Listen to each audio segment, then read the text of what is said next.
So the petition is in support of the First Nations community who are negatively impacted by Law 14, which is formerly Bill 96. There's articles of that bill that dictate that these students who are coming from a variety of communities across the province will have to come to our cégeps and study in French. The reality is that's not part of their current study practice, and so coming here will negatively affect them and certainly ensure that they would be failing in their scholastic activities. So the petition is asking the government to repeal the articles that apply to the First Nations Inuit community so that they can thrive and stay in the province of Quebec.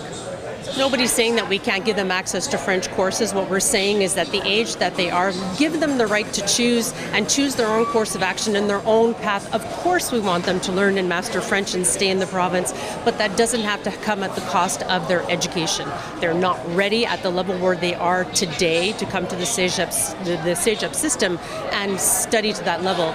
Let them choose a path later on. Protecting and promoting the French language is, of course, important to all Quebecers of all languages, but this will negatively impact the future, the education of these communities where they've said they've even had to leave the province if they have to adhere to the bill. Today we're here about the petition that's been started by the Dawson Student Union to advocate for an exemption for Indigenous students underneath the French language law that forces them to take 5 French classes to pass post-secondary. The reason that the Dawson Student Union has started this cause is because of the population of Indigenous students here at Dawson who already, under just 2 years of this, or a year, have struggled with failing classes, dropouts, and such. This is what the new law has done to the Indigenous population at the school.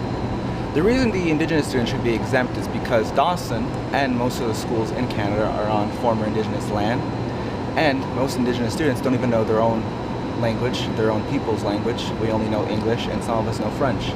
That's probably the biggest reason why there should be an exemption for Indigenous students, because we don't have the connection to French language like that. For us, it's always been something that's been put on us. I know we've already broken 1,000, and it's only been a week and a half, and the school has only just started back up this past week.